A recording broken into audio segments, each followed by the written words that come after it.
Peace and blessings. My name is Eboné Carrington.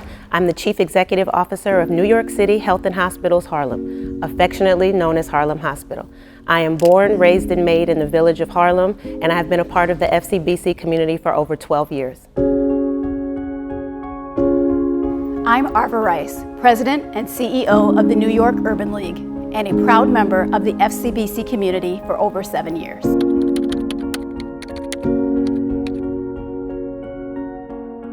So when we first heard of COVID-19, it was new to everyone. We have seen this very virulent and infectious pandemic come from China and from Europe. We didn't know what to expect.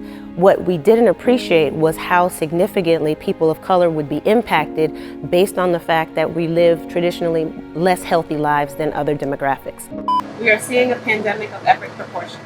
We have a disproportionate number of critically ill patients in our hospital right now.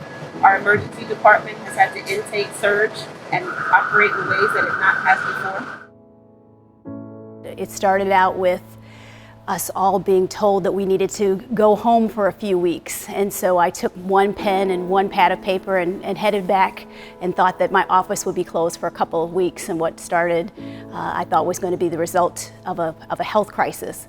And over the course of a couple of weeks, we found out that we were facing not only a national pandemic, but a global pandemic.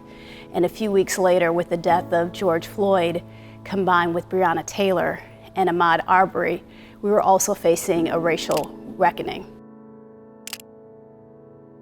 When we were going through this pandemic, we were also watching so much social injustice. And we watched people who committed themselves to preserve life, to make sure that they could do anything to ensure ongoing sustainment of life. And then we watched someone get choked. For 8 minutes and 46 seconds.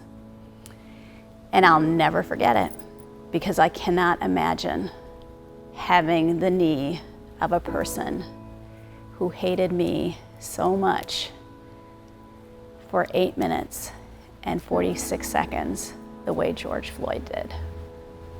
And that was very impactful. And so our hospital participated in White Coats for Black Lives. One of the things that I said, and I'll probably get in trouble for it, but I'm unapologetic, as my pastor teaches me to be. I basically said it's a condition of employment if you work at this brown and black hospital for you to respect brown and black lives.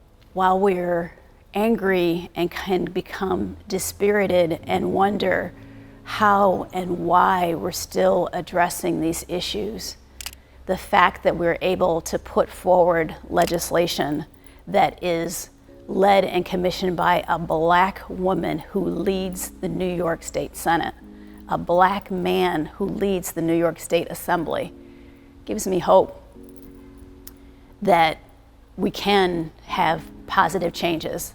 By having the elect Vice President Kamala Harris gives me hope. And I know that it's been long and it's been difficult, but we can be successful as long as each and every one of us stays engaged and committed.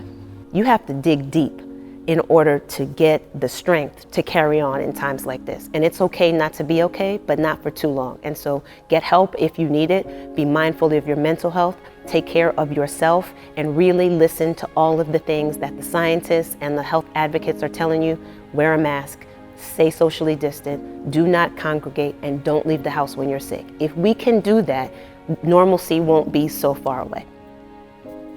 For anybody who's struggling right now, who's trying to figure out how to truly be resilient in this moment, I think it's important for us to know that we all have bad days. And so to try not to have a bunch of bad days strung together, but if you're having them, it's okay to sit with those feelings. But to know that God is by our side, this church community is by our side, and to reach out during those times when you're low. FCBC only continues to emerge through this pandemic in very meaningful ways. And so you cannot stop supporting. You can't stop watching. You can't stop, sharing digital content. You can't stop communicating. You can't stop wearing your merch. You really have to just continue to let this live on, because the church is in us. And I've seen FCBC continue to live and grow even more, though the doors have been closed.